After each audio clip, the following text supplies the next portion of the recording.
मित्रांनो,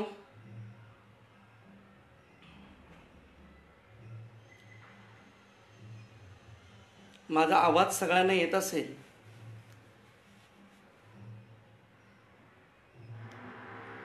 तर please comment करा।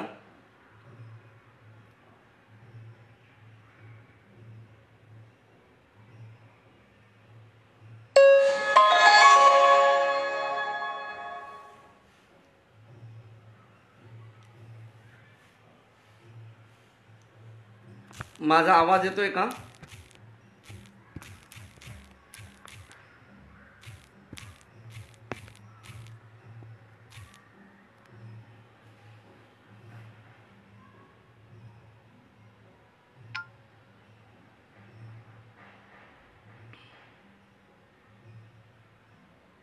माझा आवाज सगळ्यांना येतोय?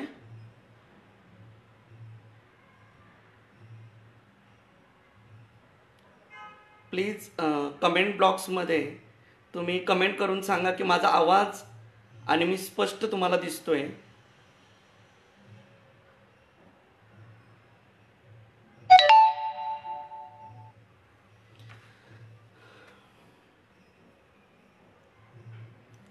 प्रथमतः जय बिरसा, जय राघोजी, जय आदिवासी। मित्रांनो, आजचं जे उलगुलान चळवळीचं जे 107वे सुमन आहे त्याला मला संधी देण्यात आलेली आहे आणि आजचा आपला विषय आहे आदिवासी समाजाची उच्च शिक्षणाबाबतची दशा आणि दिशा।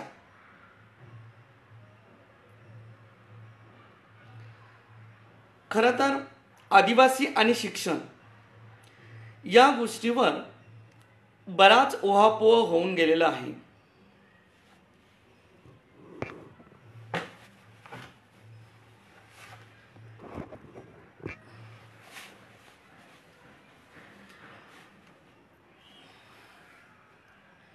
बराच उहापोह होऊन गेलेला आहे आणि आदिवासी शिक्षण यांचा संबंध प्रत्येकाने प्रत्येकाच्या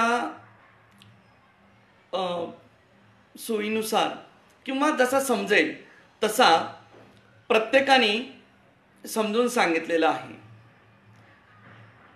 पण खरंच का हो मित्रांनो की आपण आजही ज्या उंबरठ्यावर आज उभे आहोत, 21व्या शतकाच्या उंबरठ्यावर, ज्याला आपण प्रगतीच्या मार्गावर किंवा प्रगतीच्या पथावर आपण उभे आहोत असं ठणकावून सांगितलं जातं।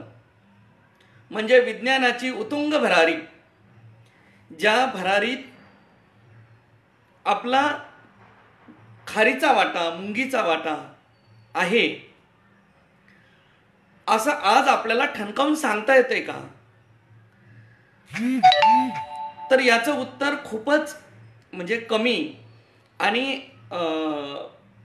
ज्याला आपण असं मनातून किंवा हृदयापासून आपल्याला त्याचं उत्तर ज्यावेळेस द्यायचं असतं त्यावेळेस आपल्याला असं लक्षात येतं की अरे आपण खूपच मागे आहोत। आता मागे म्हणजे काय? मागे आणि पुढे ह्या स्पर्धेच्या युगात आदिवासी म्हणून किंवा एक जबाबदार भारत देशाचा नागरिक म्हणून ज्यावेळेस आपल्याला या गोष्टीचं भान येतं किंवा आपण भानावर येतो त्यावेळेस आपल्याला शिक्षण आणि शिक्षणाची खरी गरज ही आपल्याला जाणवायला सुरुवात होते। मी खूप खोलात जाणार नाही कारण शिक्षण आणि आजचा आदिवासी हा खूप गहन आणि खूप खोलवरचा विषय आहे। आजचा जो आपला विषय आहे की आदिवासी समाजाची उच्च शिक्षणातील असणारी दशा व दिशा। तर प्रथमतः आपण उच्च शिक्षणातली जी परिस्थिती म्हणजे जी दशा आहे त्याच्यावर आपण उहापोह करणार आहोत। तर प्रथमतः मी आपणा सर्वांना म्हणजे ज्या गोष्टी माहीत आहेत किंवा बहुतेक म्हणजे माझ्या माहितीनुसार आपला आदिवासी समाज हा आजच्या घडीला पुढारलेला जो आपण म्हणतो तो ज्यांच्या आधारावर उभा आहे ते म्हणजे आपले टीचर, शिक्षक. म्हणजे बहुतेक आपले आई वडील किंवा आपली मागची पिढी आपण शिक्षक या गोष्टीवर संबोधलेली आहेत. तर म्हणूनच मी शिक्षण या गोष्टीवर फक्त जस्ट वास्तविक म्हणून काही गोष्टी सांगतोय की शिक्षण हे ढोबळमानाने पूर्व प्राथमिक, प्राथमिक, माध्यमिक आणि उच्च माध्यमिक या आणि उच्च माध्यमिक शेवट यामध्ये विभागलेलं आहे. कारण आपण विचार करताना याच गोष्टींचा अगोदर विचार करतो. कोणताही नोकरदार वर्ग किंवा कोणताही मध्यम वर्ग हा आपल्या मुलाला शाळेत घालण्यापूर्वी, म्हणजे आधीची पिढी विचार करत होती की माझा मुलगा पहिलीत जाताना कोणत्या शाळेत जाईल, कुठं जाईल, तर ठरलेलं उत्तर होतं की झडपीच्या शाळेमध्ये घालणं किंवा जी सरकारी शाळा आहे त्या शाळेमध्ये मुलाला दाखल करणं आणि शिक्षण त्याचं सुरू होत असे. पण आत्ता या घडीला आपल्या मुलांना पालकांना हा प्रश्न पडतो की पूर्व प्राथमिक म्हणजे काय, प्राथमिक म्हणजे काय, माध्यमिक म्हणजे काय, उच्च माध्यमिक म्हणजे काय आणि उच्च शिक्षण म्हणजे काय.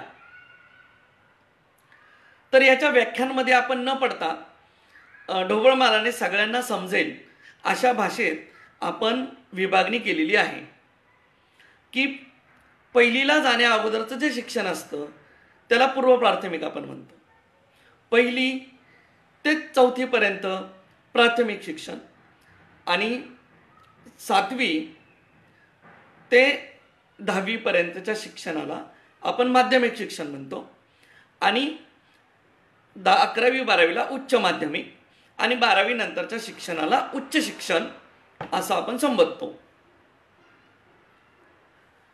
मी मुद्दामच प्रास्ताविक खूप वेळा का घेतोय, म्हणजे खूप वेळ घेण्याचा प्रयत्न का करतोय की तोपर्यंत लोक जॉईन होतील आणि आपल्या मुख्य विषयाला आपल्याला सुरुवात करता येईल.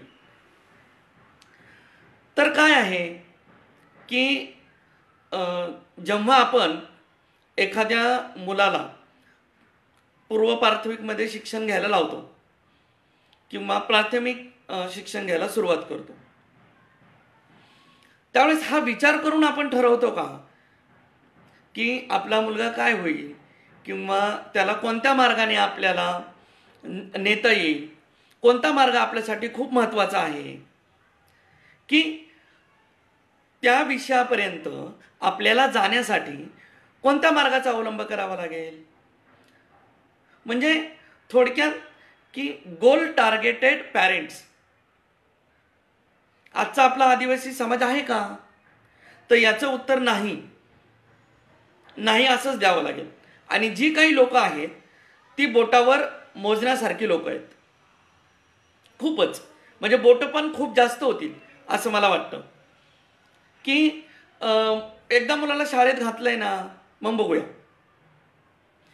पण त्याला ज्या ज्या अडचणींना तोंड द्यावं लागेल.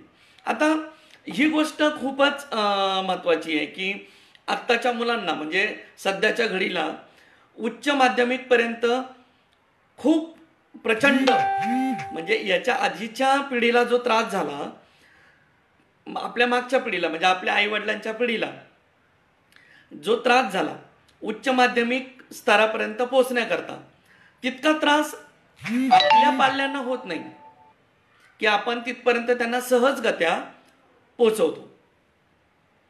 किंवा गोल टार्गेटेड म्हणजे एखादं ध्येयापर्यंत पोचण्यासाठी एखाद्या पालकांनी तयार केलेला मार्ग हा आजचा आपला आदिवासी समाज तयारही करतो,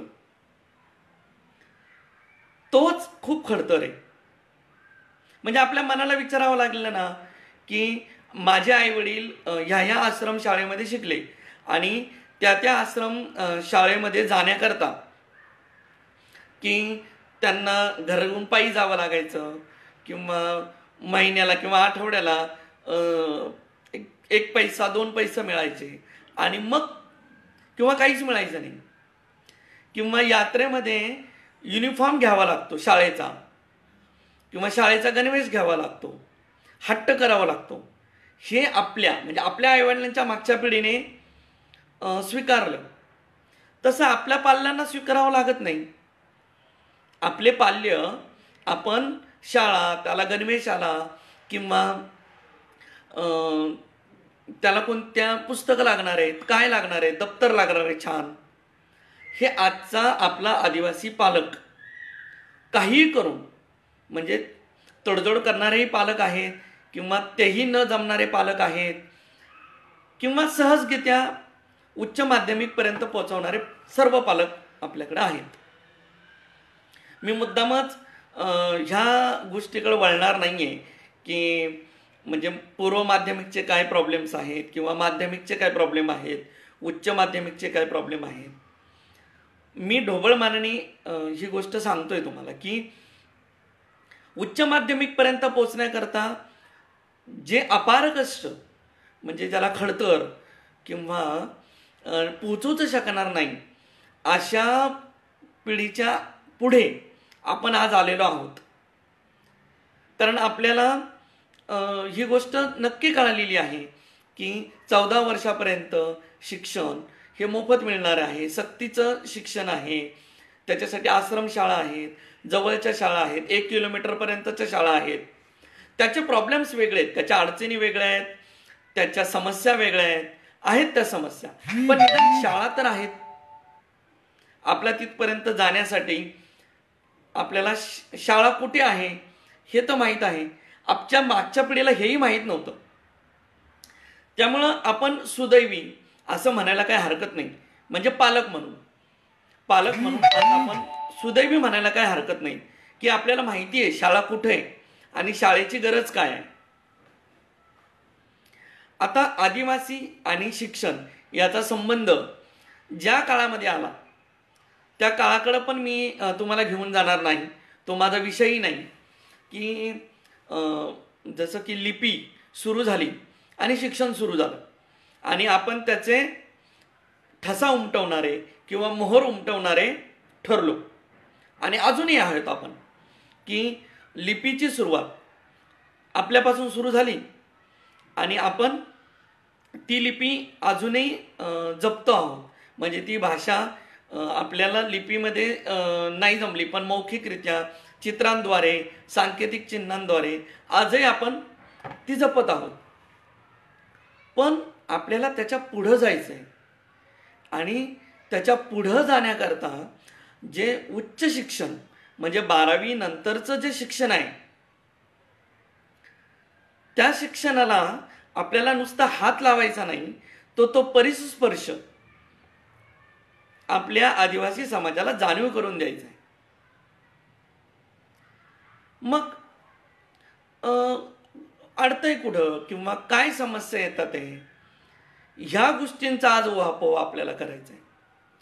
तुमचे हे मी समजू शकतो की माध्यमिक शिक्षणात किंवा उच्च माध्यमिक शिक्षणापर्यंत हे अडचणी असतात आणि आजचा खेड्यापाड्यात म्हणजे जर लोकसंख्येच्या मानाने जर आपण विचार केला तर अजूनही आपला आदिवासी समाज हा 60%, मी म्हणतो त्याच्याही पेक्षाही जास्त आदिवासी समाज हा खेड्यात राहतो. मोजका नोकरदार वर्ग आणि ज्याला शिक्षणामुळे नोकरी मिळते असा समज प्राप्त झालेला आपला जो समाज आहे तो मात्र साधारण 20 ते 22% एवढा आहे. माझ्यापेक्षा विचारवंत आणि समाज सुधारक जे लोक आहेत की ते माझ्यापेक्षा खूप चांगलं सांगू शकतात ही गोष्ट की किती लोक आज शहरात राहतात. पण ढोबळमानाने असा विचार केला तर 20 ते 22% लोकसंख्या आपली शहरामध्ये राहते आणि शहरामध्ये राहण्याचा एकमेव, याच्यावर मात्र मी खूप ठाम आहे, एकमेव बहुसंख्येने जे लोक शहरात राहतात ते नोकरदार आहेत आणि कमी लोक पाण्याचा व्यवसाय म्हणून हातावर पोट भरण्यासाठी गेलेली लोक 3 ते 4% आहेत. मग आता याच लोकसंख्येत किती लोक उच्च शिक्षणासाठी प्रवेश घेतात आणि त्या उच्च शिक्षणाचा परिसस्पर्श आपल्या स्वतःसाठी, कुटुंबासाठी आणि आपल्या आदिवासी समाजासाठी उपयोग करून घेतात. तर याचं जर प्रमाण पाहिलं म्हणजे ही सगळी माहिती म्हणजे जी सांख्यिकी माहिती आहे ती तुम्हाला यूट्यूबवर मिळेल किंवा नेटवर मिळेल, गुगलवर मिळेल. पण त्याचा ज्यावेळेस उहापोह आपण करतो किंवा खरंच आपल्याला कितपत या गोष्टीचं गांभीर्य आहे, तर खेदाने सांगावं असं वाटतं की उच्च शिक्षणाला गेलेली मुलं निम्म्याहून, मी तर म्हणत 3/4 म्हणजे 100 पैकी 75 मुलं, आज 75% मुलं शिक्षण अर्धवट सोडतात किंवा लांबणीवर सोडतात.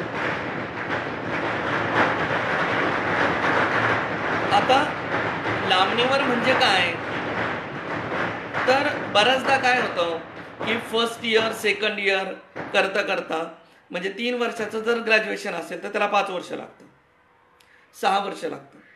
काही जण SYलाच सोडून देतात, सेकंड इयरलाच सोडून देतात. तर याचं कारण काय आहे की काहीतरी कारण असेल, काहीतरी समस्या असेल.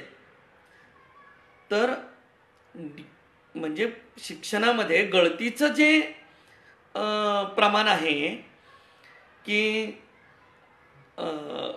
शिक्षणात गळतीचं जे प्रमाण आहे ते म्हणजे माध्यमिक, पूर्व माध्यमिक, प्राथमिक सगळीकडेच आहे. पण सर्वात जास्त उच्च शिक्षणामध्ये म्हणजे 12वी नंतरचं जे शिक्षण जो माझा आदिवासी पाल्य घेतो त्याला अशा काय अडचणी येतात. आणि ह्या गोष्टीचं गांभीर्य ठेवूनच मी आज ह्या लाईव्ह म्हणजे उलगुलान चळवळीमध्ये लाईव्ह आलोय. का तर असं एकही क्षेत्र नाही, असं एकही क्षेत्र नाही की ज्या क्षेत्रामध्ये आपली मुलं गळतात म्हणजे बॅकड्रॉप घेतात म्हणजे मागे पडतात असं नाही, तर ते क्षेत्र सोडूनच जातात.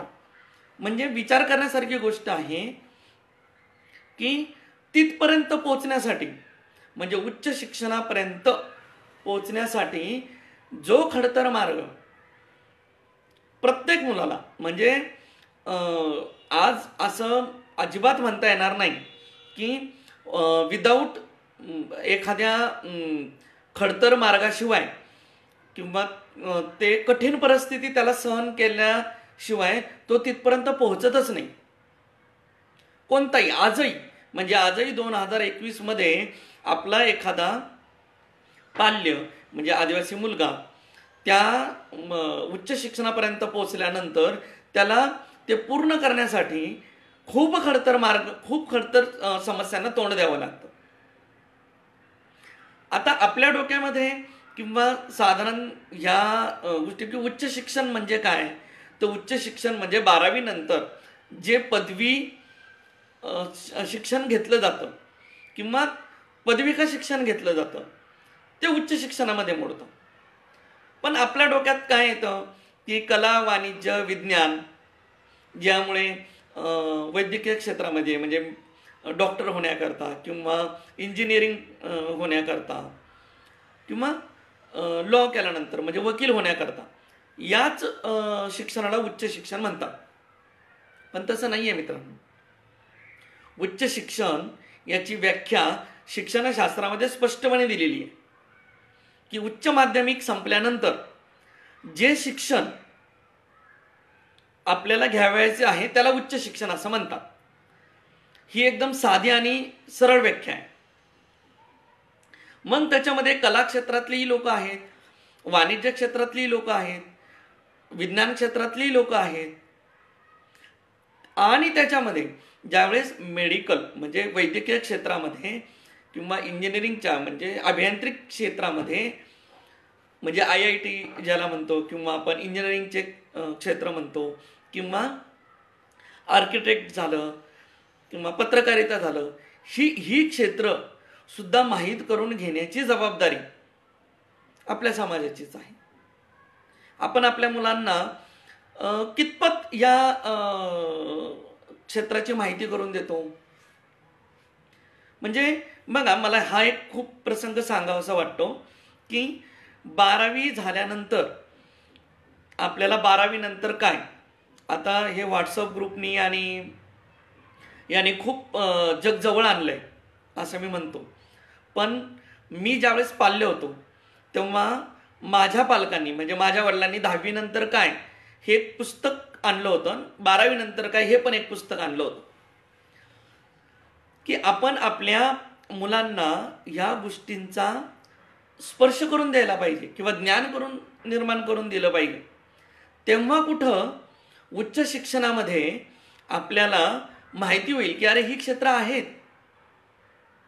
मग ही क्षेत्र नुसती म्हणजे वकील किंवा डॉक्टर आणि इंजिनियर झाला म्हणून संपतात का, तर अजिबात नाही.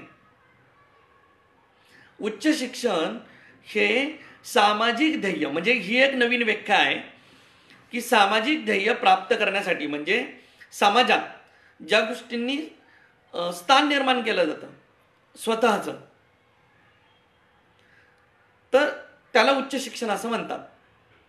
म्हणजे आता मला सांगू का मी की आपण महामानव भारतरत्न डॉक्टर बाबासाहेब आंबेडकरांना ज्यावेळेस बॅरिस्टर, म्हणजे लोकांना कळतही नव्हतं त्यावेळेस की नेमकी मोठा साहेब झालाय आमचा माणूस, असं ज्यावेळेस सांगायचे, तर आपल्याला त्याच्या पाठीमागचं काय शिकले असतील ते,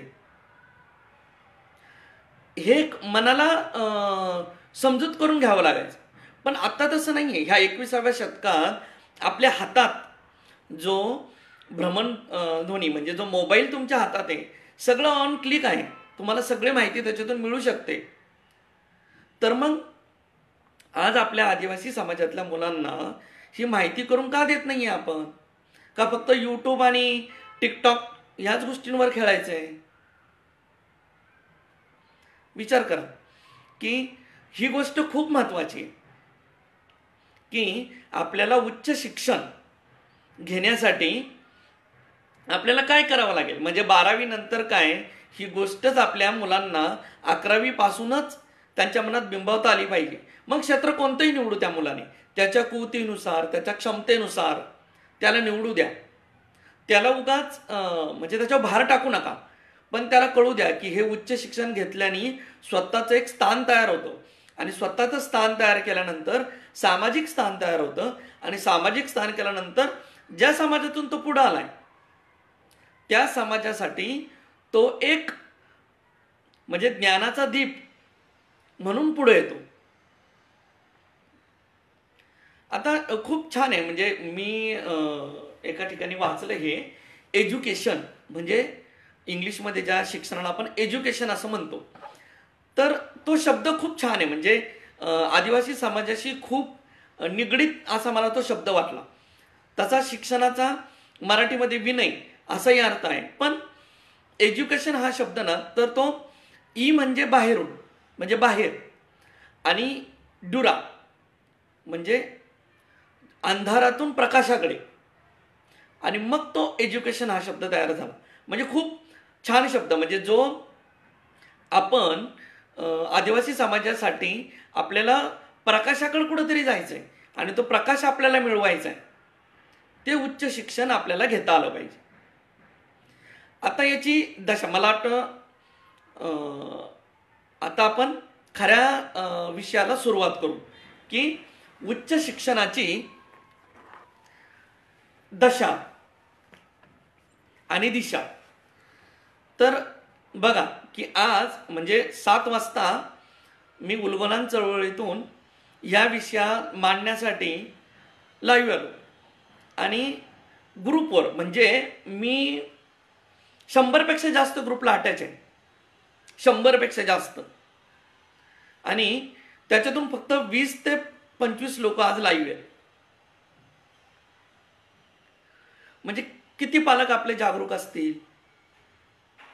म्हणजे याच्यातूनच दिसून येतं की आपल्याला उच्च शिक्षणाची आपली दशा काय.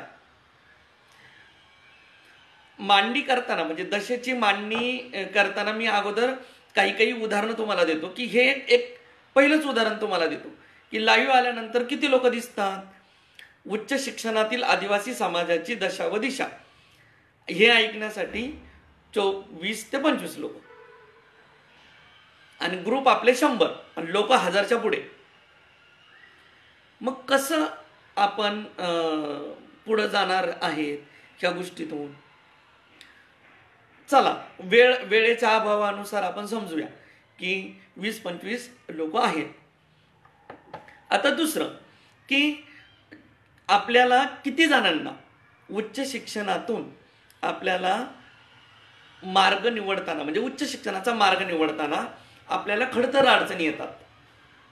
आता पहिली अडचण काय सांगू का मित्रांनो आपली सगळ्यांची, की जे पालक शिक्षक असतील ना की त्यांना ही गोष्ट खूप छान कळेल मला असं वाटतं. म्हणजे बाकीच्यांना तर कळेलच पण ती खूप अवघड, अति अवघड आणि खूप अवघड असं आपण समजू. तर पहिला येतो तो उच्च शिक्षणासाठी कास्ट व्हॅलिडिटी म्हणजे जात पडताळणी प्रमाणपत्र हे कंपल्सरी आहे, म्हणजे आवश्यक, अनिवार्य, म्हणजे त्याच्याशिवाय तुम्ही त्या उच्च शिक्षणाला प्रवेश करू शकत नाहीत. मग कास्ट व्हॅलिडिटी सारखा विषय तुम्ही 12वीला गेल्यानंतर, एखादा मुलगा गेल्यानंतर तुम्ही सुरुवात जर करत असाल तर मी आत्ताच सांगतो, आपल्या मुलांना 100 मुलं जर उच्च शिक्षणासाठी जाणार असतील तर त्याच्यातल्या 20% मुलांना कास्ट व्हॅलिडिटी मिळायला प्रॉब्लेम तयार होतो. म्हणजे जात पडताळणी दाखला त्याच्या हातातच पडत नाही. बरं, त्याच्याही पुढे गेल्यानंतर मी तुम्हाला सांगतो की समजा गेलाच तो, म्हणजे आता प्रवेश परीक्षा होते, म्हणजे एंट्रन्स एक्झाम होते, त्याच्यानंतर प्रवेश प्रक्रिया राबवली जाते आणि प्रवेश प्रक्रिया राबवली गेल्यानंतर इयर मार्किंग नावाचा एक प्रकार त्याच्यामध्ये असतो आणि दुसरा असतो की प्रवेश घेताना तुम्हाला कास्ट व्हॅलिडिटी सर्टिफिकेट तुम्हाला आवश्यक आहे. तर किती जणांना कास्ट व्हॅलिडिटी पर्यंत मी समजू शकतो की कास्ट व्हॅलिडिटी सगळ्यांना माहीत असेल, पण इयर मार्किंग काय असतं ते. तर खूप म्हणजे खूप कमी जणांच्या पालकांना ही गोष्ट माहिती आहे की इयर मार्किंग हा प्रकार असा आहे की जर एखाद्या आदिवासी मुलाला जर चांगले मार्क असतील आणि ते मार्क जर 50%च्या म्हणजे रिझर्वेशनच्या पुढे असणाऱ्या मुलाला पेक्षा चांगले असतील तर त्याला ती सीट तिकडून तो घेऊ शकतो आणि ही सीट एखाद्या मागे पडलेल्या व्यक्तीला, आदिवासी मुलाला मिळू शकते. पण इयर मार्किंगचा ऑप्शन पण आपण ड्रॉप करत नाही, आपल्याला माहीतच नसतं हे काय आहे ते, म्हणजे त्याला गोल सुद्धा करत नाही आपण. आणि हे बऱ्याचदा होतं. नंतर कास्ट व्हॅलिडिटी समजा एखादं सर्टिफिकेट नसत तर तिथं अंडरटेकिंग भरून द्यायचं असतं. तिथपर्यंत सुद्धा आपली मुलं घाबरतात की आता नाही, आता मला मिळणार नाही, मग कुठून देणार आपण. तर ते कास्ट व्हॅलिडिटीचं जे ऑप्शन आहे तिथे अंडरटेकिंग पर्यंत आपण खरे आदिवासी असताना किंवा आपला हक्क असताना आपण मागे पडतो. म्हणजे आपली सुरुवातच, म्हणजे ज्यावेळेस अशी चित्र दाखवली जातात ना की धावताना एखाद्या मुलाला किंवा मुलीला की पायात शूज नसतात, मी समजू शकतो की परिस्थितीने त्या गोष्टी असू शकतात, पण परिस्थिती बदलण्यासाठी आपण घेतलेले प्रयत्न हे खूप महत्त्वाचे. तर आपण कास्ट व्हॅलिडिटी किंवा जात पडताळणी हा प्रकार आपण 9वी पासून सुरू करायला पाहिजे की 9वी पासून आपण त्या गोष्टीच्या मागं लागलं पाहिजे की काय हवं आणि हे जागृत करायला पाहिजे. आता मुलांना सहज, म्हणजे आज आता हे मात्र मी स्पष्टपणे सांगतो की जी मुलं उच्च शिक्षणासाठी जाणार आहेत त्याच्यातल्या निम्म्या मुलांकडे मोबाईल असतो. म्हणजे स्टॅटिस्टिकली खरे आहे आणि सगळ्याच गोष्टींनी खरं आहे. तर ती मुलं म्हणजे 8वी-9वीला मोबाईलची इतकी फॅमिलियर असतात, तर त्या मुलांना आपल्याला सेन्सिटाईज करावं लागेल.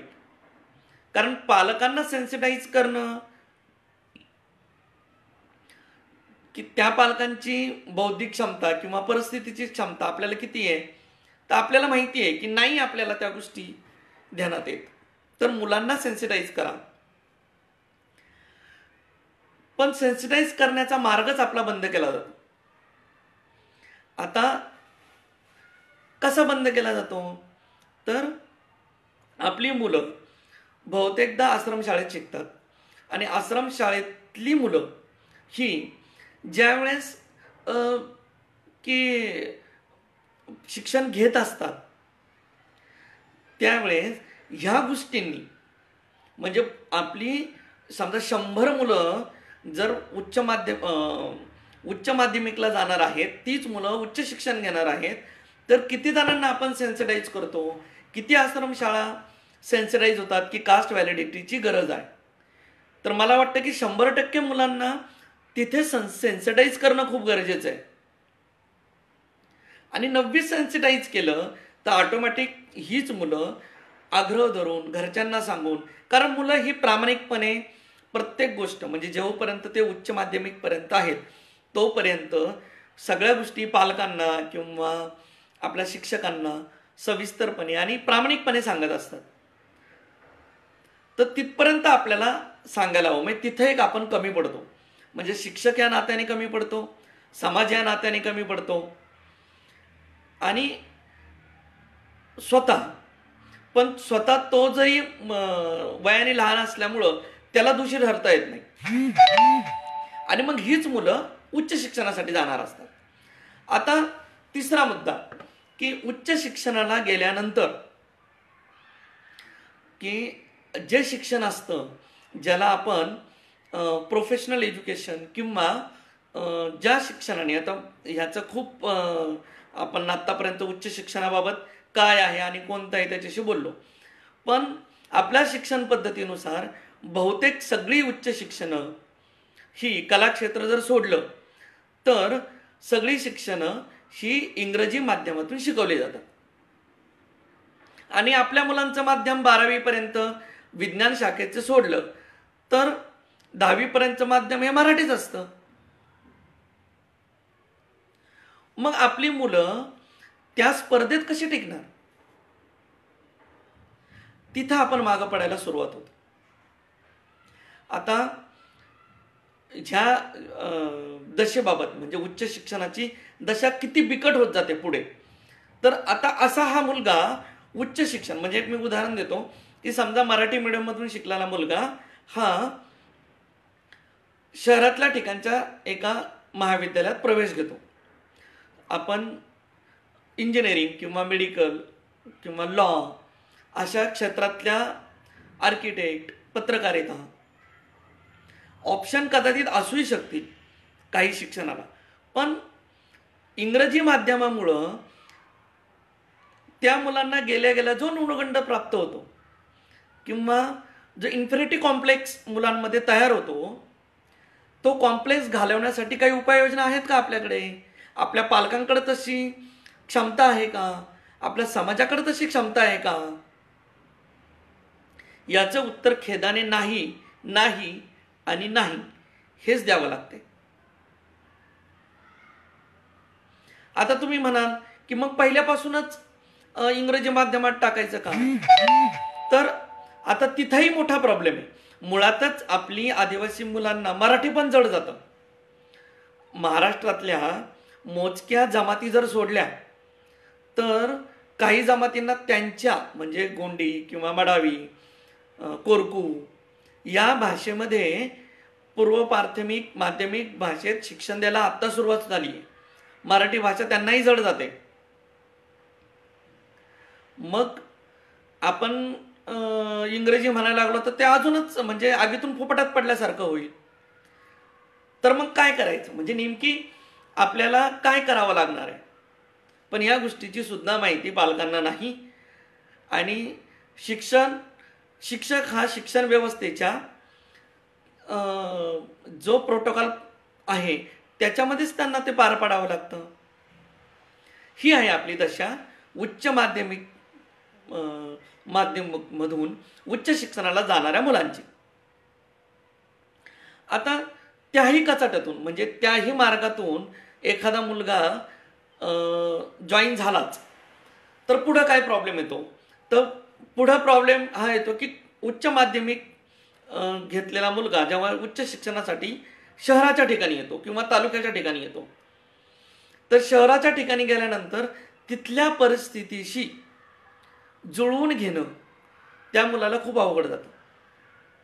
कारण पोटार्थी लहानपणापासून बऱ्याच गोष्टींशी तडजोड केल्यानंतर त्याला या गोष्टीशी तडजोड करणं म्हणजे त्याचा मुख्य प्रश्न असतो की जेवण, शाळेची फी आणि समाजाशी इतर समाजाशी त्याला मिळालेली वागणूक. आता पोटापाण्याचा प्रश्न किंवा राहण्याचा प्रश्न म्हणजे जेवणाचा प्रश्न कदाचित DBT किंवा या गोष्टीने सुटले आपण असं समजू, म्हणजे आदिवासी विभागाने त्या गोष्टीची सोयही केली आहे. पण ह्या समस्या सोडवण्यासाठी काय आहे का, याचंही उत्तर नाहीच आहे. म्हणजे याचं उत्तर पालकांकडे पण नाही, पाल्याकडेही नाही आणि समाजाकडे पण नाही. आता त्याही गोष्टीतून म्हणजे शिक्षण सुरू होतं त्याचं उच्च शिक्षण, आणि उच्च शिक्षण सुरू होताना समजा त्याला अडचणी आल्या म्हणजे लोकांशी मुळातच म्हणजे मला हे पुन्हा सांगावंसं लागेल की त्याचा तो लाजरा बुजरा स्वभाव असतो तो मुळातच त्याच्या जीन्समध्ये, पण तो धाडसी असतो, तो करारी असतो. पण त्याच्या बुजऱ्या आणि लाजऱ्या स्वभावाचा फायदा किंवा त्याचा गैरफायदा म्हणूया आपण की इतर समाजातली मुलं घेऊ शकतात. मग त्यावेळेस काय करायचं, त्यांनी काय करायचं म्हणजे हा प्रॉब्लेम सगळ्याच समाजाच्या मुलांना येतो की असं नाही की ग्रामीण भागातून आलेल्या मुलांनाही हा प्रॉब्लेम येत असतो, काही आदिवासी मुलालाच प्रॉब्लेम येतो असं नाही. पण त्यावेळेस करायचं काय, तर याच्यासाठी वेगळी उपाययोजना सरकारी याच्यातून केलेली नाही. काही महाविद्यालयांनी किंवा काही संस्थांनी ही गोष्ट केलेली आहे की एक मेंटॉर ठेवला जातो. मेंटॉर म्हणजे काय की त्याचा ज्याला आपण एज्युकेशनल पॅरेंट्स असं एक संकल्पना आहे की बनवली जाते की तो त्याची अडचण सांगू शकतो. पण तिथेही त्यांचा तेवढा सहसंबंध येत नाही. म्हणजे पायल तडवीची केस तुम्हाला सगळ्यांना सर्वश्रुत असेल की तिला ज्यावेळेस अडचण येत होती तर त्यांचे मेंटर काय करत होते, किंवा आपले मुलं ज्यावेळेस मेडिकल फील्ड सोडून जातात किंवा इंजिनिअरिंग फील्ड सोडतात, लॉचं एज्युकेशन सोडतात, ते मेंटॉर काय करतात. आता तुम्हाला सांगतो, आपल्या मुलांना ITI हा शब्द कळालेला आहे, पण IIT नावाचं जे क्षेत्र आहे त्या क्षेत्रात किती मुलं आहेत आपली, अहो बोटावर मोजण्यासारखी नाही हो. म्हणजे मी तर म्हणून 10 बोटं पण कमी पडतील, जास्त होतील, कमी पण म्हणजे जास्त होतील, इतकी कमी मुलं आहेत त्या IIT मध्ये. आणि त्याच्यातूनही काही वेळेस मुलं ते सोडून येतात. मग अशी काही उपाययोजना आहे का, तर नाही आहे. म्हणजे आदिवासी विभागाकडून आपण आशा करू शकतो की अशी काही उपाययोजना जर गेली मेंटॉरची, हां हेल्पलाईन आहे, पण हेल्पलाईन ही वन वे कम्युनिकेशन सारखी असते. मेंटॉर हा शब्द कसा आहे की आपल्याला लागल्यानंतर आपण आपल्या आईवडिलांना सांगतो इथं लागलं, आणि मग आपले आईवडील त्याला मलमपट्टी करतात. अशा भावनेचं कोणी व्यक्ती आहे का त्या कॉलेजमध्ये, तर खेदाने सांगावं लागतं खूपच कमी, म्हणजे नाहीच. बरं, आता ह्या उच्च शिक्षणामध्ये अजून एक अडचण ह्या गोष्टीची येते की आपली मुलं स्कॉलरशिप किंवा फ्रीशिप यांसाठी अर्ज दाखल करतात. बघा किती गंमत भारी आहे ह्या गोष्टीची की लोक ॲडमिशन घेण्यासाठी, उच्च शिक्षण घेण्यासाठी एखाद्या कॉलेजमध्ये जातात आणि कॉलेजला असा म्हणजे बहुतेक कॉलेजची अशी पद्धत आहे की रिक्रेशन हॉल किंवा एक मोठा हॉल किंवा असे की सगळे क्लार्क आणि 2 जबाबदार अधिकारी तिथं असतात की तुम्ही इथं ॲडमिशन घेऊन तुमचे कागदपत्र तपासणी केली जाते, छाननी केली जाते आणि सगळं म्हणजे त्या मुलाकडं कास्ट सर्टिफिकेट आहे, कास्ट व्हॅलिडिटी आहे, म्हणजे प्रमाणपत्र आहे, जात पडताळणीचं सगळ्या गोष्टी आहेत त्याच्याकडं, टिक मार्क करून घेतली जाते. आणि शेवटच्या टेबलावर ज्यावेळेस तो मुलगा येतो तर त्या टेबलावर सांगितलं जातं की तुम्ही ह्या वर्षीची फी भरा आणि मग तुमच्या विभागाकडून ज्यावेळेस पैसे येतील त्यावेळेस मग तुम्हाला तुमचे पैसे परत मिळतील. म्हणजे काही कॉलेज तसं करतं, काही कॉलेज करत नाहीत. पण ज्या कॉलेजमध्ये असं घडतं त्या कॉलेजवर लक्ष ठेवण्यासाठी अंकुश म्हणजे जबाबदार धरण्यासाठी काही उपाययोजना आपण केली आहे का समाज म्हणून? हा खूप खोलाचा विषय आहे आणि गांभीर्याचा आहे की एखादा पालक, सुज्ञ पालक ज्यावेळेस विचार करतो की आपण कॉलेजमध्ये गेल्यानंतर आपल्याला ॲडमिशन तर मिळणार आहे, आपल्याकडे कास्ट व्हॅलिडिटी आहे म्हणजे आपल्याला छान आता ॲडमिशन मिळणार. आणि कधी कधी जो पाल्य असतो त्याच्याबरोबर जो पालक गेलेला असतो की त्याला एवढंच माहीत असतं की माझं पोरगं इथं शिकणार आहे छान आणि ते डॉक्टर होणार आहे किंवा इंजिनियर होणार आहे किंवा वकील होणार आहे. पण त्याला हे माहीत नसतं कधी कधी की खाजगी महाविद्यालयांची फी बऱ्यापैकी जास्त असते आणि ती फी आपली सरकार भरत असतं आणि हे ठणकावून त्यांना सांगावं लागतं तिथे की माझं ॲडमिशन करा, माझी फी सरकार भरेल. पण ते ठणकावून सांगायला जी ऊर्जा आपल्याकडं आहे आदिवासी समाजामध्ये आहे का आज तयार झालेली? म्हणजे ठिणगी पडल एवढी सुद्धा ऊर्जा नाही हो. आपण अडकलोय कशामध्ये अजूनही की इतर जे प्रॉब्लेम आपल्याबरोबर आहेत त्याबरोबर हाही एक प्रॉब्लेम आहे उच्च शिक्षणाचा. पण उच्च शिक्षणातूनच आपल्या बाकीच्या गोष्टींचे दरवाजे उघडे होणार आहेत, खुले होणार आहेत. हे ज्यावेळेस आपल्या समाजाला कळेल तेव्हा ही दशा बदलायला मदत होईल. आपण पुढे जाताना म्हणजे आता ॲडमिशन पण होतं बघा, ॲडमिशन होतं, हॉस्टेल मिळतं, सगळ्या गोष्टी मिळतात, पण अडचणींचा पाडा काही संपत नाही. आता व्यक्तिशः म्हणजे आपण विचार करतो की आपले किती पालक उच्च शिक्षणाला गेलेल्या मुलांच्या उच्च शिक्षणाशी निगडीत असतात, म्हणजे जवळचे असतात, बोटावर मोजण्या इतके. आता कसं तर समजा डॉक्टरांचा मुलगा म्हणजे आदिवासी समाजातून गेलेला डॉक्टरांचा मुलगा डॉक्टर व्हायला गेला तर त्याला तो पालक मदत करू शकतो किंवा सांगू शकतो की असा असा अभ्यास करायचा. पण इतर पालकांचं काय? त्यांच्याकडे काय असं काहीच नाही. ते काय सांगतात, शिक्षक ज्यांनी शिकवलं मी तुझी फी भरतोय म्हणजे फ्रीशिप असेल तर बाकीची जी फी भरावी लागते, मी ट्युशन फी माफ होते, स्कॉलरशिप असेल तर सगळीच फी माफ होते. पण बाकीचं काय म्हणजे जो मालमसाला असतो ना प्रायव्हेट कॉलेजचा की ज्याला डेव्हलपमेंट फी म्हणून नावाखाली पैसे घेतले जातात, ती फी पालक भरतोय.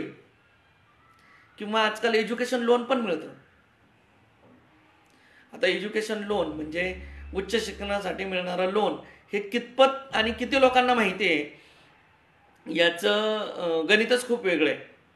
कारण कर्ज घेऊन एखादी गोष्ट करण्याची आपली आदिवासी समाजाची अजूनही मानसिकता नाही आणि ते पण शिक्षणाला शक्यच नाही. असं लोकांचं मनोमन ठाम मत तयार झालेलं असतं. त्यामुळे तिथं जी आदिवासी समाजाची जी दशा आहे ती आपल्याला लक्षात येते की तिथे आपण ठणकावून सांगत नाही की हे बाबा आमचे पैसे सरकार भरणार आहे तर तुम्ही आम्हाला मागू नका पैसे आणि आमचं ॲडमिशन करा, तसं आम्हाला लिहून द्या, असं म्हटल्यानंतर त्यांच्यावर एक अंकुश तयार होतो. एकदा ॲडमिशन झालं का मदतीचे हात खूप असतात, पण ॲडमिशन होणं खूप गरजेचं आहे. म्हणजे माझ्या लहानपणची गोष्ट, म्हणजे मी लहानपणची म्हणण्यापेक्षा मी उच्च शिक्षणाला जात असतानाची गोष्ट सांगतो की माझ्या काही मित्रांना की MBBSला जाण्यासाठी खूप पैसे लागतात अशी मनाची भावना होती. म्हणजे त्यांच्याकडे कास्ट व्हॅलिडिटी होती, सगळं होतं, पण ती मुलांनी ॲडमिशनच घेता आलं नाही त्यांना. का? तर पैसे जास्त लागतात ह्या एकमेव अनामिक भीतीने त्यांना शिक्षण घेण्यापासून वंचित ठेवलं गेलं किंवा वंचित राहिले ते. आणि माझे वडील शिक्षक होते म्हणून मला तिथपर्यंत जाता आलं. पण आदिवासी समाजाकडे या लोकांना, म्हणजे जसं इतरेतर समाजामध्ये किंवा 12वी नंतर काय 10वी नंतर काय याचे सेमिनार केले जातात, असे सेमिनार वारंवार आपण करतो का? मी म्हणतो सेमिनार नका करू, पण आपल्या 4 लोकांना, ओळखीच्या लोकांना आपण सांगतो का हे की असं असं आहे तर असं करू शकतो आपण. पण याच्या उलट मात्र बाकीच्या गोष्टी करत असतो बरं का आपण. म्हणजे आता याचं विषयांतर होतं, पण उदाहरणादाखल सांगतो आपण की गणपती कसा बसवायचा आणि देवी कशी बसवायची किंवा मित्रमंडळ कसं स्थापन करायचं याची इत्थंभूत माहिती आपण सगळ्यांना देऊ शकतो. पण पाल्यांना आपण 10वी नंतर काय 12वी नंतर काय हे 4 मुलांना आपण सांगणार नाही. एक खूप छान गोष्ट मला एक आठवलं मध्ये, म्हणून तुम्हाला सांगतो मी की पूर्वी म्हणजे आपला आदिवासी समाजाचं हे एक विशेष आहे की आपली लोक नेहमी गटाने राहतात, सांघिक राहतात आणि एकत्रितरित्या काम करतात.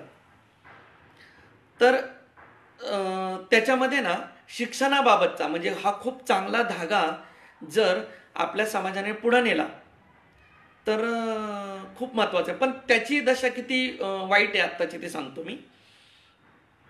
पूर्वी असा प्रघात होता की जो कोणी व्यक्ती शहरात जाईल त्याने आपले 2-4 नातेवाईकांची मुलं ते आपल्याबरोबर घेऊन जायचे आणि त्यांना ते शिकवायचे. आणि म्हणजे माहीत असायचं त्यांना की 6 ते 14 हे फ्री शिक्षण आहे. आणि मग मुलं बाकीची घरची कामं करायची आणि बाकीच्या गोष्टींना हातभार लागायचा आणि शिक्षणही व्हायचं त्यांचं. पण तो जो धागा आहे ना तो आत्ता मात्र कुठंतरी निसटलाय म्हणजे काय की माझ्या पिढी म्हणजे माझ्या मागच्या पिढीने, म्हणजे माझ्या वडिलांनी माझ्या आत्याची मुलं किंवा माझ्या चुलत्यांची मुलं अशांना शिक्षण देण्यासाठी बरोबर आणले आणि त्यांना शिक्षित केलं. पण माझ्या पिढीने काय केलं हो, म्हणजे मी माझ्या पिढीबद्दल म्हणजे माझ्याबद्दल नाही सांगत आहे, माझ्याबद्दल म्हणजे मी काय करतो हे सांगायचं आपण थोडं पुढे जाऊन सांगू म्हणजे दिशा या ह्याच्यामध्ये.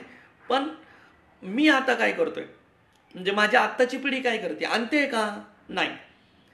आत्ताची पिढी ही थोडक्यात असं केंद्रित म्हणजे ते जे कुटुंब आहे ते मध्यकेंद्री म्हणजे असं जे ज्याला आपण खाटलं म्हणायचं किंवा मोठं घर म्हणायचं ते आता माझी बायको, मी आणि माझी मुलं इतकं केंद्रित झाले. आता ही एक समस्या आहे की आजच्या घडीला महागाईच्या याच्यानुसार आपण किती मुलांना पोचू शकतो आणि किती मुलांना बरोबर आणू शकतो ही समस्या वेगळी आहे. पण निदान विचार तरी आपण जोपासला पाहिजे. तर आज तो विचार आपण जोपासत नाही म्हणजे आपला आदिवासी समाज त्याच्यातही मागं पडला. म्हणजे सगळ्याच याच्यामध्ये जसं तो प्राथमिक उच्च माध्यमिकमध्ये मागं पडलाय म्हणजे नातेवाईकांना शिक्षण देण्याविषयी प्रेरित करणं म्हणजे प्रेरणास्त्रोत बनलं. तर उच्च शिक्षणाची तर बातच सोडून द्या, म्हणजे गोष्टच निराळी आहे. आता ह्या सगळ्या गोष्टींचा विचार केल्यानंतर दशा आदिवासी समाजाची उच्च शिक्षणाकडे असणारी वाटचाल ही दयनीय आहे. म्हणजे दशा खूप वाईट आहे. म्हणजे बोटावर मोजण्या इतकी गोष्ट असणं म्हणजे लोकांना त्याचं कौतुक असतं, पण बोटावर मोजण्या इतकी लोक आपली उच्च शिक्षणात घेतात आणि त्यांच्यात परिस्पर्श होतो. हे बोटावर मोजण्या इतकी लोक जर असतील आज आदिवासी समाजामध्ये, तर ही गोष्ट आपल्यासाठी खूप म्हणजे गांभीर्याने घेण्यासारखी आहे, वाईट आहे. बहुसंख्येने आपल्याला त्याचा लाभ घेता आला पाहिजे. जर आपल्याला आरक्षण नावाची स्वतंत्र म्हणजे समतेच्या आधारावर तत्वावर आधारलेली आरक्षण नावाची गोष्ट आहे, तर आपण ती घ्यायला पाहिजे आणि घेण्यासाठी उत्सुक असलं पाहिजे. तरी आपण उत्सुक होत नाही का? तर आपल्याच चुकांमुळं. आता आपण म्हणजे मी डॉक्टर असल्यामुळं कदाचित मला प्रत्येक गोष्ट म्हणजे माझा ह्याच्यावर जो अभ्यास आहे, म्हणजे मी लहानपणापासून ज्या गोष्टी बघत आलो, तर त्याच्यामध्ये मला 3 प्रकारचे डेव्हिएशन्स सतत आढळतात. म्हणजे मी 3 डेव्हिएशन्स याला म्हणतो की द फर्स्ट म्हणजे 3D. म्हणजे माझी संकल्पना एकदम तुमच्या मनात उतरवण्यासाठी मी हे तुम्हाला सांगतोय. हे 3D कोणते? तर फर्स्ट डेव्हिएशन म्हणजे पहिला वाकडा मार्ग म्हणजे चुकणारा मार्ग, म्हणजे एखाद्या चांगल्या मार्गाला बगल देणारा मार्ग उच्च शिक्षणासाठी कोणता आहे? तर पहिला जो मार्ग असतो तो स्वतःचा. म्हणजे स्वतःचा मुलगा त्याला स्वतःलाच माहीत नसतं किंवा त्या कुटुंबाला स्वतःलाच माहीत नसतं की कसं घ्यायचं उच्च शिक्षण, किंवा तिथं प्रवेश कसा घ्यायचा, किंवा तिथं काय अडचणी येणार आहेत. म्हणजे बघा, आपला आदिवासी समाज एखादी गोष्ट मासेमारी करताना, आता मी महादेव कोळी जमातीचा असल्यामुळं मला ही गोष्ट सांगते की खेकडं पकडण्यासाठी आपला आदिवासी समाज जी पराकाष्ठा किंवा जी युक्त्या लढवतो, तशा युक्त्या किंवा तसं ज्ञान आपण उच्च शिक्षण घेण्यासाठी नाही मिळवत. तर तिथं एक आपलं डेव्हिएशन होतं की आपण ज्ञान मिळवण्यासाठी कमी पडतो. दुसरं डेव्हिएशन कोणतं आहे? तर ते सामाजिक स्तरावरचं आहे. सामाजिक स्तरावरचं काय की सामाजिक स्तर मुलांना शिक्षण देण्यासाठी म्हणजे 10वी आणि 12वी नंतर किंवा 12वी नंतर जे उच्च शिक्षण आहे ते कोणतं आहे, त्याने कोणता फायदा होऊ शकतो, किंवा काय करावं लागेल आपल्याला, याची जी समज आहे ती समज या समाजाला कमी आहे, म्हणजे न्यूनगंड बाळगतो. आणि ज्यांना ही समज आहे ती समज इतर समाजातील व्यक्तींपर्यंत तो पोहोचत नाही. तर हे दुसरं डेव्हिएशन आहे. आणि तिसरं डेव्हिएशन जे आहे ते आहे संस्था स्तरावरचं, किंवा ज्याला आपण शासन स्तरावरचं, किंवा ज्या संस्थेमध्ये तो मुलगा शिक्षण घेत असतो त्या स्तरावरचं डेव्हिएशन, की ती संस्था त्या मुलाला चांगलं शिक्षण किंवा आदरयुक्त भीती, हा जो शब्द आपल्याला माहिती आहे ना, तसं आदरयुक्त शिक्षण किंवा ज्याला भीती म्हणजे तणावापासून दूर, तणावमुक्त शिक्षण देण्यामध्ये कमी पडतं. म्हणजे त्या मुलाची फी, त्या मुलाचं राहण्याची सोय, किंवा त्या मुलाचं ज्या शिक्षण तो घेतोय त्याला येणारा त्याच्यातल्या अडचणी, इथं ती संस्था कमी पडते. आणि शासन स्तरावर जर मिळालं तर आज या घडीला म्हणजे हेल्पलाईन तर आहेत, पण त्या कशा वापराव्यात आणि कशासाठी वापराव्यात याच्या काहीही गाईडलाईन्स अभ्यासासाठी म्हणजे जर तुमची स्कॉलरशिप नाही आली तर त्याच्यासाठी हेल्पलाईन आहे, तुम्हाला हॉस्टेल नाही मिळालं त्यासाठी हेल्पलाईन आहे. पण शिक्षणामध्ये मला कमीपणा येतोय किंवा शिक्षणामध्ये मला काहीतरी अडचण येते हे सांगण्यासाठी मला कोणीतरी मेंटॉर पाहिजे. हे सांगण्यासाठी कोणतीच हेल्पलाईन नाही आहे शासन स्तरावरची, की आपण शासन स्तरावर तिथे कमी पडतो. किंवा स्टुडंट हेल्पलाईन ही जी संकल्पना आहे शिक्षण सुरू झाल्यानंतरची, अजूनही आपल्या कित्येक संस्थांमध्ये अशी संकल्पना नाही. तर ती आपण मिळवणं किंवा तयार करणं ही आपली समाजाची मानसिकता बनली पाहिजे, असली पाहिजे. तर ह्या सगळ्या गोष्टींनी मी आजचं जे विदारक चित्र आहे ते तुमच्यासमोर मित्रांनो उभं केले.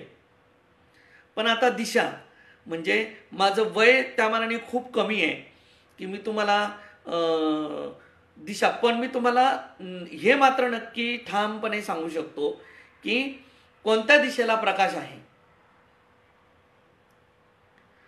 तिथपर्यंत आपल्याला पोहोचण्यासाठी कदाचित माझ्यापेक्षाही म्हणजे जे वयोवृद्ध आहेत, ज्येष्ठ आहेत, श्रेष्ठ आहेत, ते याच्यामध्ये जो आहे तर ज्यांच्यामुळे आपल्याला प्रेरणा मिळते असं. म्हणजे मला खूप म्हणजे थोडंसं विषयांतर होतं, पण एक वाक्य सांगायचं वाटतं की जो आदिवासी समाजामध्ये शिक्षण खूप सारं नसतानाही ज्यांनी आपल्याला प्रकाश दाखवला, म्हणजे क्रांतीसूर्य बिरसा मुंडा असतील, राघोजी भांगरे असतील, होनाजी केंगले असतील किंवा बाबुराव उईके असतील, ह्या ज्या व्यक्ती आहेत त्या व्यक्तींनी जी दिशा दाखवली, त्यांचं जे सार होतं, तर ते उच्च शिक्षणाला कसं उपयोगी पडतं. म्हणजे आपण कोणती दिशा पकडली पाहिजे, कोणत्या दिशेने आपण गेलं पाहिजे,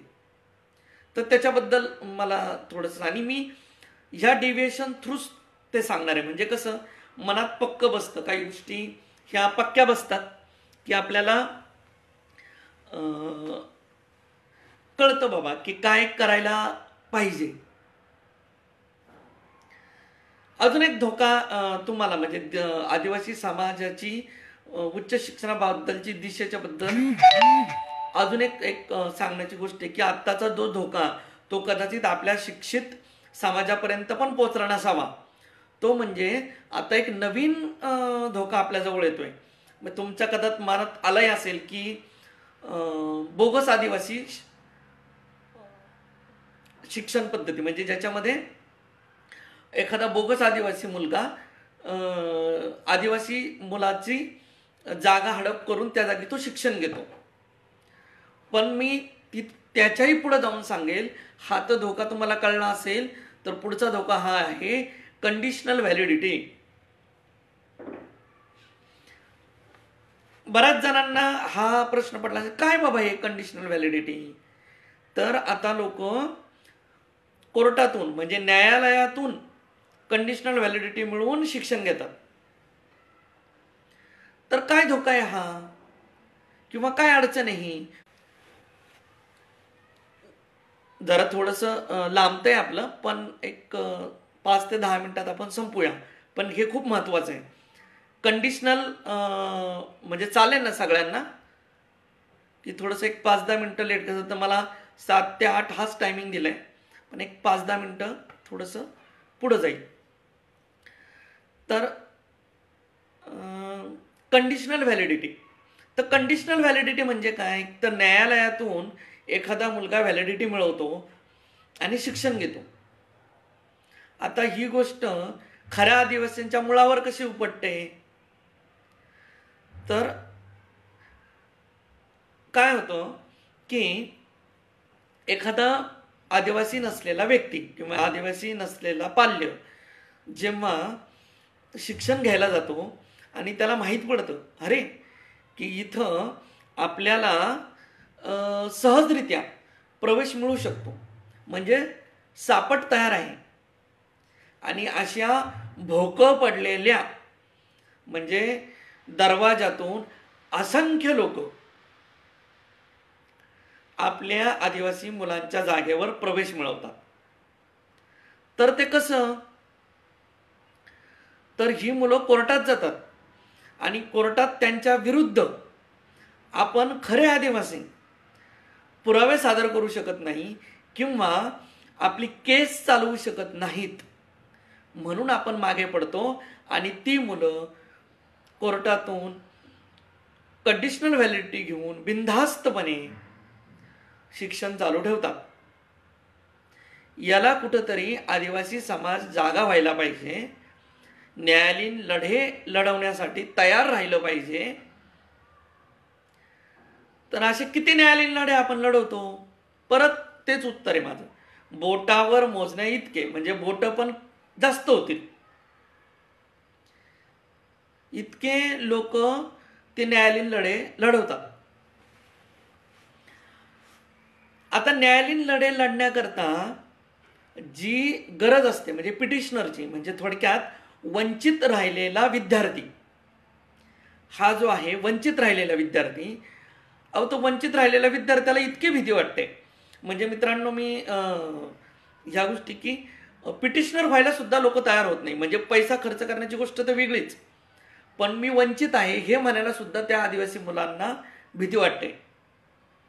तिथं आपला आदिवासी समाज किंवा मी तिसरं डिव्हिएशन म्हटलं ना मी, की संस्था स्तरावर किंवा शासन स्तरावर आपण लोक कमी पडतो.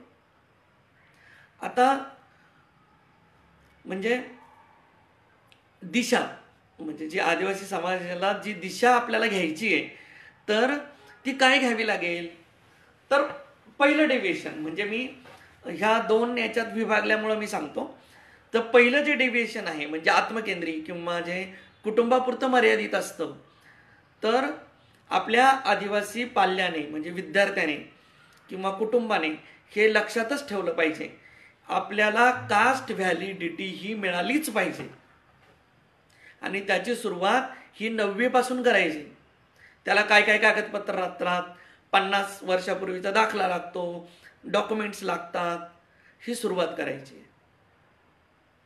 आणि पहिली गोष्ट म्हणजे इच्छा, जबरदस्त इच्छाशक्ती ठेवणं खूप गरजेचं आहे. म्हणजे गालिबचा एक शेर मी तुम्हाला सांगतो, कौन कहता है आसमान में छेद नहीं होता, कौन कहता है आसमान में छेद नहीं होता, जिद्दत से एक पत्थर उछालो तो मेरे यारो. म्हणजे एक आत्मविश्वासाने पाऊल टाका, तुम्हाला यश नक्की मिळेल. हे तुम्हाला तुमच्या स्वतःपुरतं किंवा कुटुंबापुरतं पाऊल उचलावं लागेल. आणि साधी गोष्ट आहे, याला काही मोठी गोष्ट नाही. याला प्रत्येक तहसीलदार कचेरीमध्ये मोठे मोठे बोर्ड लिहिलेले असतात तालुक्याच्या ठिकाणी. त्याच्यानंतर आपल्या असं एक शाळा नाही की तिथं आदिवासी शिक्षक नाही किंवा एक ठिकाण नाही, ग्रामपंचायत नाही की जिथं आदिवासी सदस्य नाही. त्याला सगळ्या गोष्टी माहिती आहेत की कास्ट व्हॅलिडिटी कशी मिळवायची असते. तर मला हेच सांग की 9वी पासून 9वीला गेल्यानंतर तुम्ही याच्या मागे लागा. नंतर आपल्या मुलाला उच्च शिक्षणासाठी कर्ज घ्यावं लागेल, खूप हे करावं लागेल.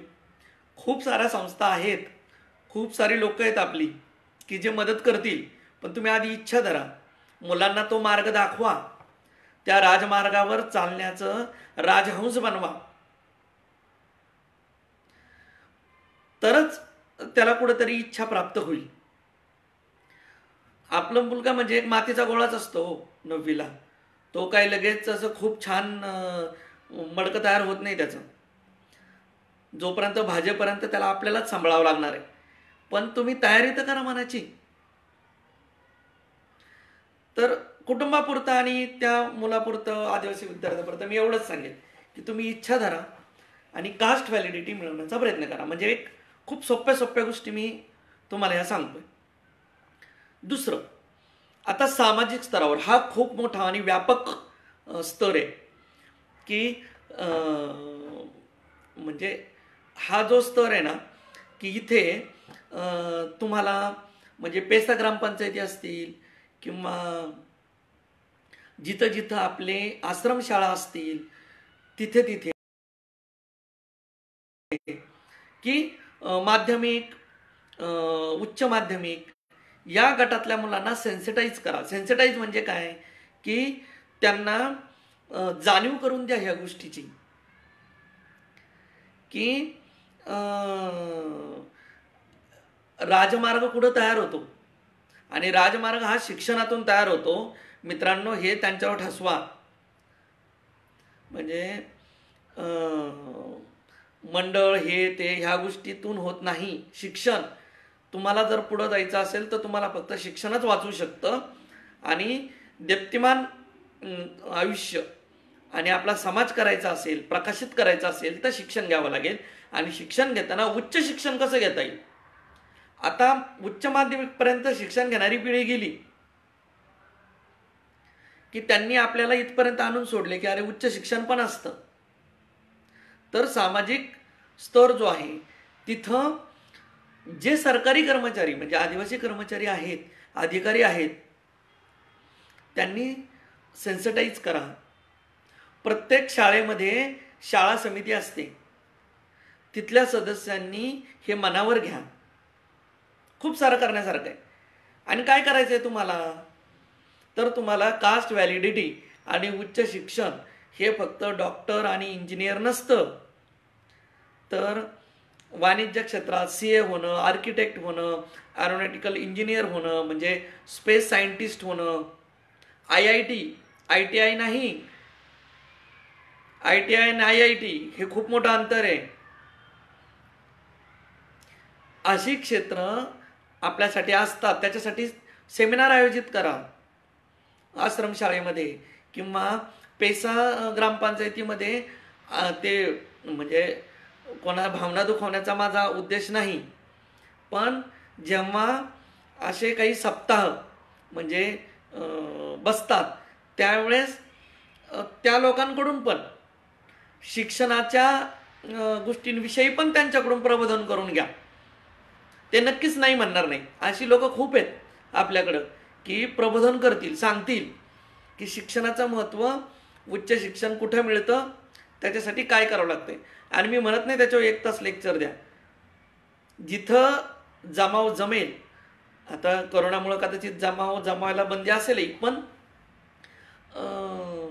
झूम मिटिंगच्या ह्याने किंवा ग्रामसभेच्या वेळेस ह्या गोष्टी तुम्ही तिथं सांगा. त्याच्यानंतर सामाजिक स्तरातली गोष्ट आहे की राजकीय व्यक्ती म्हणजे आपले लोकप्रतिनिधी म्हणजे साध्या ग्रामपंचायतीपासून ते संसदेपर्यंत असणाऱ्या सगळ्या प्रतिनिधींना तुम्ही विनंती करा किंवा या गोष्टीवर लक्ष देण्यासाठी भाग पाडा की हे खूप महत्त्वाचं आहे. आज आपण शिकलो म्हणून आपण तिथपर्यंत पोहोचलोय. म्हणजे तुम्हाला मी सांगू का, आपला कोणताही प्रतिनिधी त्याला माहीत असतं की 2 गोष्टी नक्कीच माहिती आहेत त्यांना. एक म्हणजे की शेड्यूल ट्राईबची जी जागा आहे ती आरक्षित असते आणि अट्रॉसिटी कायदा. मग त्याबरोबर उच्च शिक्षणाचे काय फायदे आहेत किंवा उच्च शिक्षण कसं घ्यावं लागेल, आपली मुलं परदेशात कशी जातील. आता बघा, हा तर डिफरन्स नक्की राहणार आहे की इतर समाज परदेशात जातो आणि आपली मुलं अजून परदेशात जात नाहीत, कारण आपलं तिथं प्रस्थापित कोणीच नाही. आज आपली लोक प्रस्थापित कुठं आहेत, शहरामध्ये. मग शहरामधलं उच्च शिक्षण घ्या ना तुम्ही आणि त्या मुलांना तसं भाग पाडा, शिक्षण घेण्यासाठी मदत करा. तर लोकप्रतिनिधींना आपण विनंती करू की हे अशा गोष्टींचे सेमिनार आपण आयोजित करूया किंवा अशा गोष्टींमध्ये मदत करा आम्हाला. मग तो ग्रामपंचायत लेवलवर असेल, पंचायत समिती लेवलवर असेल किंवा विधानसभेत किंवा संसदेच्या लेवलवर असेल.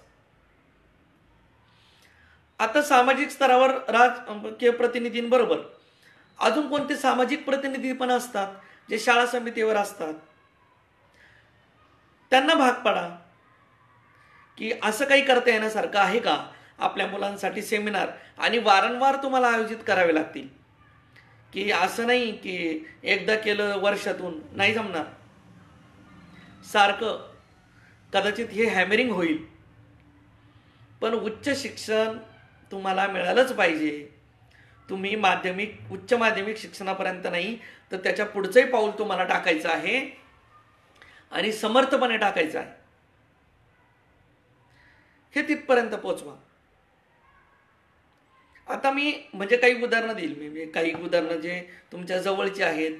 आता खेड, आंबेगाव, जुन्नर किंवा औरंगाबाद, नगर किंवा इगतपुरी, नाशिक अशा ठिकाणी म्हणजे शहरांमधल्या ह्या ठिकाणी हे सेमिनार आयोजित होतात. पण आपली खरी मुलं राहतात ती खेड्यांमध्ये. हीच मुलं शहरामध्ये येत असतात आणि हीच मुलं उच्च शिक्षण घेतात आणि हीच उच्च शिक्षण घेणारी मुलं बॅकड्रॉप होतात. कारण त्यांच्यामध्ये तो आत्मविश्वासच तयार होत नाही आणि त्याची बीजं आपल्याला माध्यमिक मध्ये असताना आपल्याला रोवायचे. तर सामाजिक स्तरावर आपल्याला ह्या गोष्टींचं महत्त्व प्रस्थापित करावे लागेल. आणि काही संस्था अशा आहेत किंवा काही लोक संस्था किंवा NGOs ज्याला आपण म्हणतो, सामाजिक संस्था, त्यांच्या पाठीशी आपल्याला उभं राहिलं पाहिजे. तन मन धन. म्हणजे मी लोकांना या गोष्टीची जाणीव म्हणजे अजून खूप ह्या विषयावर खूप बोलण्यासारखं आहे, पण थोडक्यात मी सांगतो की कोणतीही गोष्ट किंवा कोणताही लढा लढण्यासाठी तन मन धन या तिन्ही गोष्टींची आवश्यकता असते. म्हणजे ज्यांच्याकडं धनही नाही तर त्यांनी किमान शरीराने आणि मनाने तिथं हजर राहिलं पाहिजे. आणि मनही नाही आणि तनाने उभं राहता येत नाही तर त्यांनी धनाने तरी उभं राहायला पाहिजे. हा सामाजिक स्तरावरचा निर्णय समाजाने आपल्याला ही दिशा बाळगली पाहिजे की आपल्या मुलांना पुढे न्यायचं तर तन मन धन या गोष्टींनी आपण त्यांना पुढे नेऊ शकतो. म्हणजे नेमके काय करायचं तर तनचा गोष्ट म्हणजे फिजिकली प्रेझेंट पाहिजे. म्हणजे तुम्ही आपल्या पाल्याला तिथं घेऊन गेलं पाहिजे. मनाने काय तर ते ऐकलं पाहिजे, आत्मसात केलं पाहिजे. आणि धन काय की आता जे उच्च शिक्षित आहेत माझ्यासारखे किंवा जे शिक्षक आहेत, इंजिनियर आहेत, वकील आहेत, आर्किटेक्ट आहेत, ह्या लोकांनी असे सेमिनार आयोजित करण्याकरता धनाने मदत केली पाहिजे. किंवा जे राजकीय प्रतिनिधी आहेत, सामाजिक प्रतिनिधी आहेत, त्यांनी मदत केली पाहिजे. मग कुठेतरी आपली मुलं उच्च शिक्षणापर्यंत पोचतील. याच्याही पुढचा मुद्दा असा आहे की न्यायालयीन लढे हे मित्रांनो, मी तुम्हाला खरं सांगतो, म्हणजे मी माझ्या भावाने ज्यावेळेस तिकडे संसदेच्या म्हणजे राजपथावर राजभवनामध्ये गेले होते, तिथं जाण्याकरता असा सामान्य माणूस पटकन जाऊ शकत नाही हो. तर सर्वोच्च न्यायालयात आणि उच्च न्यायालयात आपले आदिवासी लोक कधी पोहोचणार आहेत? तिथं अर्धा तास बोलण्यासाठी 5 लाख रुपये घेतले जातात. खाजगी वकील जर आपल्याला करायचा असेल तर. आणि सरकारी वकील जो आपल्याला मिळतो, आत्तापर्यंतचा इतिहास आहे की आपल्याला चांगला मिळत नाही, आपण केस हारतो. मग आपल्याला तिथपर्यंत जाण्यासाठी आपल्याला कोणावर डिपेंड राहावं लागतं की जी लोक उच्च शिक्षित आहेत. पण प्रत्येक वेळी ते पैसा देतील का? नाही देणार ते पैसा. तर प्रत्येकाने मी म्हणत नाही खारीचा वाटा खूप मोठा असतो, मी म्हणतो मुंगीचा वाटा उचलावा. आणि मुंगीचा वाटा म्हणजे काय आपल्याला कळतो, मुंगीचा वाटा कसा असतो.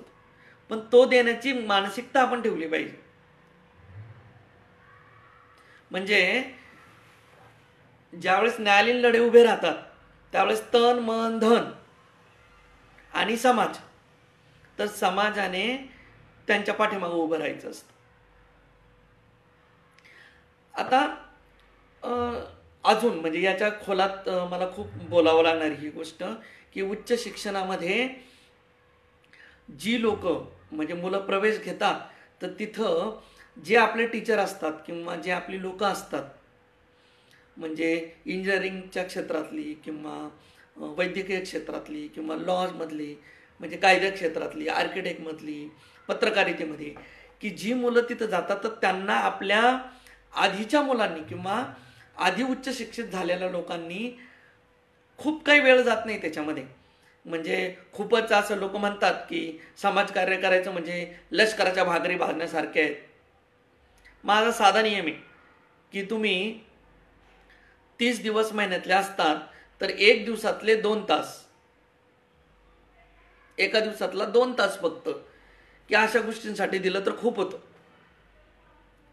की अशा मुलांचं पालकत्व तुम्हाला घ्यावं लागेल तर आपली मुलं कुठं उच्च शिक्षणामध्ये टिकून राहतील. नाहीतर पायल तडवीसारखी केस आहे किंवा असे कितीतरी अनामिक मुलं शिक्षण सोडून घरी आले आणि त्यांच्या अडचणी आपण कधीच समजू शकलो नाही. फक्त त्यांच्या नावावर आपण एक ठप्पा देऊन मोकळा झालो की हा याला मेडिकलला गेला आणि तिकडून पळून आला. त्याच्याही अडचणी समजून घेतल्या पाहिजे होत्या. आज ते खूप महत्वाचं आहे, अडचणी समजून घेणं. आणि अडचणी समजून म्हणजे मेंटॉर म्हणजे आता तुम्हाला काही संस्थांची मी नावं सांगतो म्हणजे ह्या पण बोटावर मोजण्यासारख्या आहेत. तर एक म्हणजे ट्रायबल डॉक्टर फोरम. हे ट्रायबल डॉक्टर फोरम ही जी सामाजिक संस्था आहे तर याच्यामधले जे डॉक्टर्स आहेत ते लोक काय करतात की जे मेडिकलला मुलं जातात त्यांचं शैक्षणिक पालकत्व स्वीकारतात की त्यांना त्यांचे ग्रुप्स तयार करतात, फोन नंबर देतात की काही अडचण आली तर आम्हाला फोन कर, आम्ही तुला शैक्षणिकदृष्ट्या मदत करू, पण शैक्षणिक दृष्टी करतात. त्याच्यानंतर जे न्यायालयीन लढे उभारले जातात. आता त्याच्या पाठीमागचं गंमत सांगतो तुम्हाला की लोकांना असं वाटतं की अरे ह्यांची मुलं डॉक्टर व्हायला लागली का मग हे डॉक्टर म्हणजे कोर्टात केस टाकतात आणि मग त्यांना फायदा मिळवण्यासाठी आपल्याकडे पैसे मागतात. असं हा खूप गोड गैरसमज आहे लोकांचा. खूप म्हणजे आजही तुम्ही गुगलवर टाईप केलं तर दिलीप बांबळे म्हणून एक केस आहे की जी डॉक्टर बांबळे सरांनी म्हणजे राजू बांबळे सरांनी ही केस टाकली होती. का तर आपल्या वंचित आदिवासी मुलांना प्रवेश मिळेल म्हणजे खऱ्या आदिवासी मुलांना प्रवेश मिळेल. तर लोकांचा गैरसमज असा की त्यांचा मुलगा त्यावेळेस होता म्हणून ती केस त्यांनी तयार केली. त्यांच्या मुलाला खूप चांगले मार्क होते. त्यांचा मुलगा आजही चांगल्या मला वाटतं काशीबाई नवलेमध्ये तो मुलगा शिक्षण घेतो. पण त्या केसमुळं इतरही चांगल्या म्हणजे ज्या खऱ्या आदिवासी मुलांना प्रवेश मिळाला आणि ती मुलं आज डॉक्टर होऊ शकली आणि ती मुलं आज हे कामं करतायत. हा खरा त्या केसचा फायदा आहे की त्या मुलांमध्ये प्रेरणास्रोत तयार झाले. म्हणजे त्या केसमध्ये मी पैसे दिले होते आणि माझी मुलगी तर आता 2च वर्षाची आहे, ती काय मेडिकलला लगेच जाणार नाही आहे किंवा दुसऱ्या क्षेत्रात जाणार नाही आहे. तर सामाजिक क्षेत्रातून अशा गोष्टींना पाठिंबा मिळाला पाहिजे. तो मात्र आपण देण्यात कमी पडतो आणि अफवांचे पेव मात्र पेरत सुटतो. त्याच्यानंतर म्हणजे बघा म्हणजे कोणत्या संस्थेला तुम्हाला पुढे न्यायचंय किंवा काय न्यायचंय हा भाग वेगळा, उद्देश खूप महत्त्वाचा असतो. आणि आपला आदिवासी समाज ज्या श्रेयवादामध्ये प्रांतवादामध्ये अडकला जातो हा वाद आपल्याला उच्च शिक्षणापासून वंचित ठेवू शकतो मित्रांनो. तर आपल्याला ह्या श्रेयवादातून किंवा प्रांतवादातून आपल्याला पुढे जावं लागेल. कोणतीही सामाजिक संस्था असू दे, तिच्या पाठीमागं उभं राहणं, कणाने मुंगीच्या वाट्याने आपण राहिलं पाहिजे. मग ते 100 रुपये असतील किंवा 1000 रुपये असतील किंवा 5000 रुपये असतील, 10,000 रुपये असतील, लाखभर असतील, पण उभं राहिलं पाहिजे. कारण आपल्याला ह्याच गोष्टींचा फायदा आपल्या मुलांना नंतर मिळणार आहे. आता न्यायालयीन लढ्यांच्या बाबत ज्यावेळेस एखादा न्यायालयीन लढा उभा राहतो त्यावेळेस त्याची जी फीज असते ती आपल्याला भरावी लागते. म्हणून आपल्याला तन मन धन या गोष्टीतून वागावं लागतं. आता याच्या पुढे जाऊ आपण. याच्या पुढचं म्हणजे संस्था स्तरावर ज्या दिशा आपल्याला घ्यायच्या असतात, तर संस्था स्तरावर मेंटोर शोधावा लागतो किंवा समाजाने, आदिवासी समाजाने संस्था स्तरावर दबाव गट तयार करावा लागतो. म्हणजे थोडक्यात काय की आपल्या गावात एखादी शाळा असेल आणि त्या शाळेवर जी शाळा समिती असते, तर ती शाळा समितीमध्ये विद्यार्थ्यांची गळती होऊ नये, म्हणजे चांगलं शिक्षण मिळावं याच्यासाठी जो दबाव गट असतो, तसा दबाव गट उच्च शिक्षणातल्या संस्थांबरोबर तयार करावा लागतो तिथे, की आपली मुलं गळणार नाहीत, घरी जाणार नाहीत. नाहीतर आपण म्हणजे थोडक्यात शिक्षकांना आणि अधिकाऱ्यांना भयभीत करणार असू तर मग ते तर पुढंच जाणार नाही. आपल्याला दबाव गट कशासाठी पाहिजे? चांगली गोष्ट होण्याकरता. आणि चांगली गोष्ट होण्याकरता गॅदर अप्रोच लागतो. गॅदर अप्रोच म्हणजे काय की आपलं म्हणणं सांगण्यासाठी चांगली गोष्ट कशी करता येईल याच्यात स्वतः पण सहभागी व्हायचं. म्हणजे नुसतं शिक्षकांना सांगून चालणार नाही की आमच्या पोरांकडे लक्ष ठेवा आणि तुम्ही चांगलं शिकवा आणि त्यांना चांगलं हे करा. तर शिक्षकांना आपण विचारलं पाहिजे की अजून सर काय करता येईल, अजून आमची काय मदत होईल.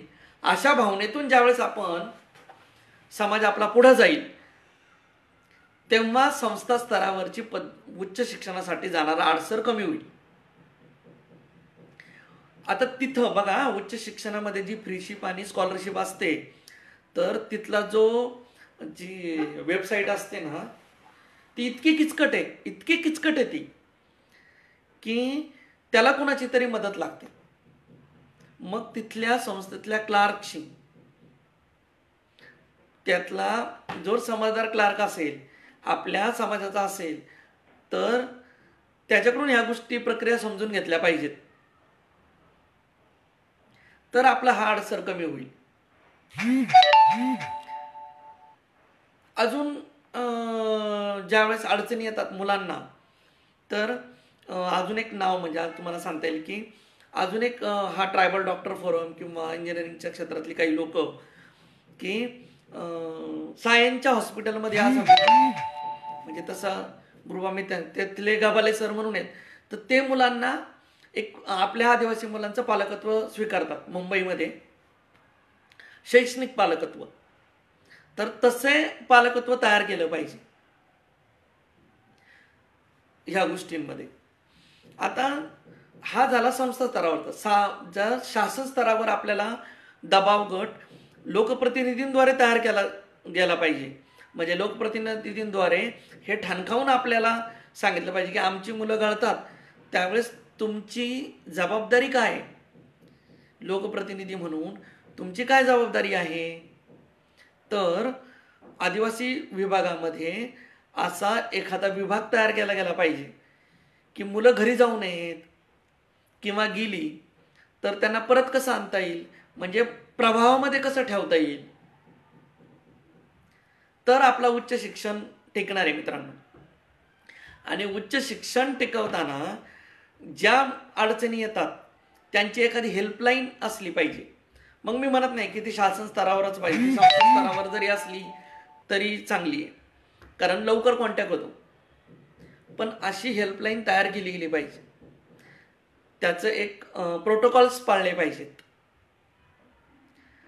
तर आपलं उच्च शिक्षण आपल्याला खूप चांगल्या प्रकारे घेता येऊ शकतं आणि त्याचा परिस्पर्श आपल्या मुलांना होईल.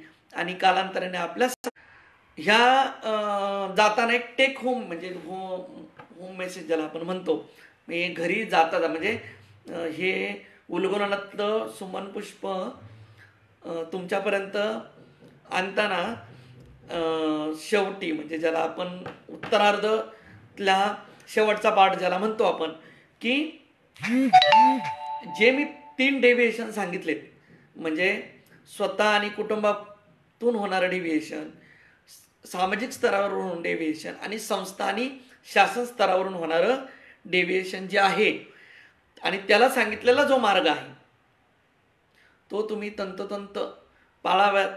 आणि आपल्या मुलांना पुढे जाण्यासाठी हा एक नवीन प्रकाश जो आपला क्रांतीसूर्य बिरसा मुंडा, राघोजी भांगरे, होनाजी गेंगले यांसारख्या असणाऱ्या लोकांनी आपल्यापर्यंत पोहोचवला आहे. तर